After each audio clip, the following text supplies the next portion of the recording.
सभी साथियों को जय भीम। मैं अरुण कुमार। साथियों, आप देख रहे हैं अम्बेडकर प्राइम चैनल और मैं भी आया हूँ बुद्ध परिवार मिलन सम्मेलन में, जो कि बुद्ध जयंती पार्क में मनाया जा रहा है। और हमारे साथ खड़े हैं एडवोकेट गौतम जी। जय भीम सर, जय भीम, जय भीम। सर, कल रिजल्ट आया है, दिल्ली का रिजल्ट, और हमारा एक जो इतना बड़ा समाज दिल्ली के अंदर वास करता है, उस समाज की स्थिति क्या है?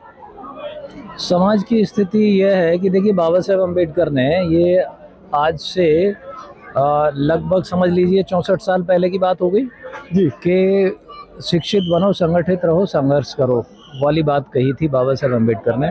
तो जो समाज अपने महापुरुष के इशारे को नहीं समझता है, वो किसी अवसर का लाभ नहीं उठा सकता है। लोकतंत्र बहुजन समाज के लिए इस देश में शासक बनने का एक बहुत बड़ा अवसर है, स्वर्णिम अवसर है।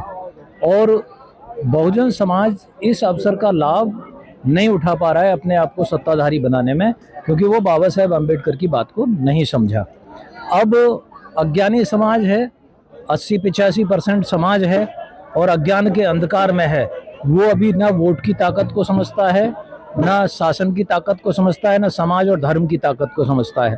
तो इसलिए ये जो परिणाम आया है, वो परिणाम इस बात को बिल्कुल साफ जाहिर करता है कि आज़ादी के 75 साल के बाद भी अभी हम मानसिक तौर पर आज़ाद नहीं हुए हैं। सर, कैसे आजाद कर पाओगे? आपके संगठन इतने सारे हैं, हजारों संगठन हैं, बड़ी बड़ी पार्टियां बना के लोग अलग हो गए, आपके समाज को बांट दिया, कैसे एकजुट करोगे?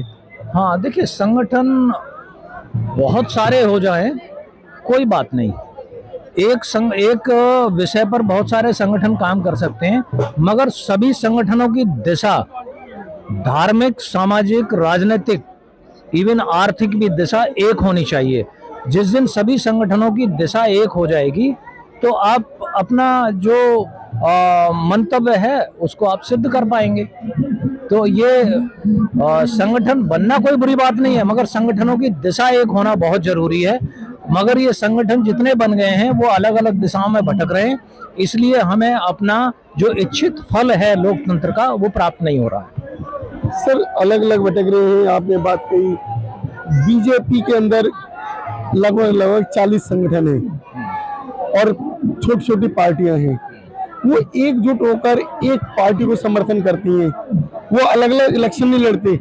लेकिन आपका जो समाज है अलग अलग पार्टियां बना चुका है, अलग अलग संगठन बना चुका है और चुनाव लड़ने में एकजुट नहीं हो पा रहा है।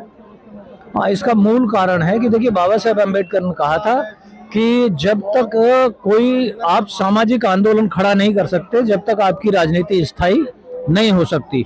जिन लोगों की आप बात कर रहे हैं उनके पास एक सामाजिक संगठन है, वो अपने सभी संगठनों की दिशा एक कर देता है, उसमें वो बल है और वो ताकत उन्होंने निर्माण कर ली है उस संगठन के माध्यम से कि वो अपने धार्मिक, सामाजिक और राजनीतिक संगठनों की दिशा एक कर लेता है।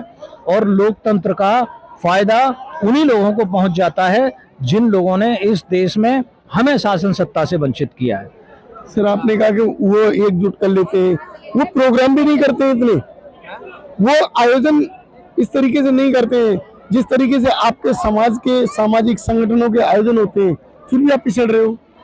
देखिए, उनका कोई भी कार्यक्रम जो होता है वो बड़े व्यवस्थित तरीके से होता है, बड़े योजनाबद्ध तरीके से होता है, बड़े सुनियोजित तरीके से होता है। हमारा कोई भी कार्यक्रम किसी भी योजनाबद्ध तरीके से नहीं हो रहा है। जैसे मैं आज यहाँ पर हम लोग आए हैं, ये पर्व है, लेकिन इस पर्व पर भी हमारे समाज को एक दिशा मिलनी चाहिए। सब लोगों को व्यवस्थित तरीके से एक जगह बैठ करके 1-2 घंटे का प्रवचन होना चाहिए। वो सामाजिक मुद्दे पे हो, धार्मिक मुद्दे पे हो, राजनीतिक मुद्दे पे हो, सांस्कृतिक मुद्दे पे हो और आर्थिक मुद्दे पर भी हो, तो ये प्रवचन होना चाहिए। और इतनी बड़ी भीड़ अगर एक जगह बैठ जाए और उसको एक विचार से पोषित कर दिया जाए तो आप उस समाज को दिशा देने में सक्षम हो जाएंगे। अब ये दिशा विहीन समाज है, 4 आदमी वहां बैठ करके खा रहे हैं, 4 आदमी वहां बैठ करके खा रहे हैं, कोई ढोलक बजा रहा है, कोई कुछ कर रहा है, तो एक दिशा यहाँ पर भी नजर नहीं आ रही है। और जब तक समाज की एक दिशा नहीं होगी तब तक आप वो परिणाम प्राप्त नहीं कर सकते लोकतंत्र में जो चाहते हैं। सर, एक जो कहावत आती है और अक्सर देखा जाता है कि भेड़ का जो ग्रुप है, भेड़ों का, बकरियों का, वो एक तरफ चला जाता है, वो शिक्षित नहीं होती है फिर भी। और जो शिक्षित समाज आपका जो कहलाता है, आज के टाइम सबसे ज्यादा जो वर्ग शिक्षित है तो वो आपका वर्ग है। शिक्षित वर्ग होने के बावजूद भी वो क्या नाम जो है भेड़ बकरियों की उस चाल को नहीं समझ पा रहा है, तो उसके लिए क्या कहोगे आप? शिक्षा दो प्रकार की है, एक होती है संस्कारी शिक्षा और एक होती है किताबी शिक्षा।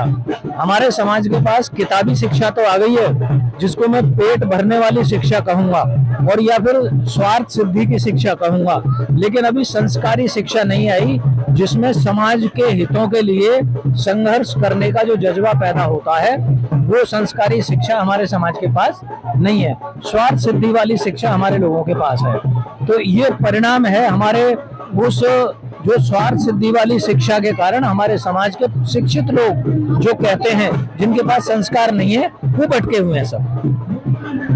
अभी आप जो है जो परिणाम देखे हैं आपने, परिणाम देखकर अपने समाज को क्या कहेंगे आप? मैं यही कहना चाहूंगा कि देखिए समय बीतता जा रहा है और जब तक आपके हाथ से सब कुछ ना निकल जाए उसके पहले आप जाग जाओ और एकजुट हो जाओ, एक दिशा में चलो, अपने मार्ग तय कर लो, अपने संस्कार, संस्कृति, संगठन, संघर्ष और सत्ता का मार्ग सुनिश्चित कर लो। अच्छा, बहन जी को लोग दोष देते हैं, बहन जी को क्या घर से निकलना चाहिए इस उम्र में? देखिए, बहन जी को नहीं, वो हमारी नेता हैं, वो हमारे आदर्श हैं, उनको भी निकलना चाहिए, उनको भी आगे बढ़ करके हमारा नेतृत्व करने की आज आवश्यकता है। वो हमारे समाज की नेता हैं, देश की नेता हैं, एक बहुत राष्ट्रीय पार्टी की नेता हैं, तो बहन जी को भी हमारा नेतृत्व जो आगे बढ़ करके करने की आवश्यकता है। तो अभी जो अभी के इलेक्शन को देखकर अलग अलग पार्टियों के रूप में चुनाव लड़े हैं लोग, उस बिखराव को कैसे करेंगे? देखिए, दुश्मन ने आपके बीच में एक बिखराव पैदा किया है, वो अपनी चाल में कामयाब हो गया है।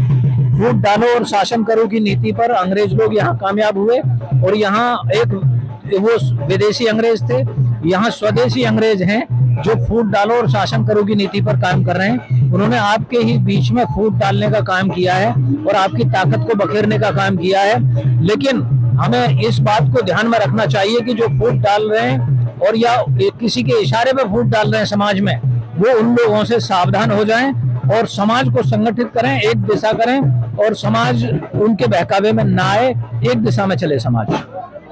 साथियों, सिद्धांत गौतम जी जो कि लॉयर हैं और बसपा पार्टी को जो है कहीं ना कहीं नेतृत्व भी करते हैं।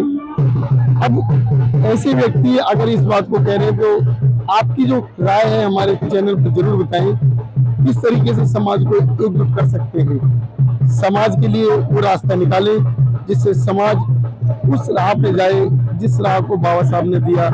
साहब खान श्रीराम हमें देखे करें। हमारे चैनल को सब्सक्राइब करें, वीडियो लाइक शेयर करें। धन्यवाद। नमो बुद्धाय, जय हिंद।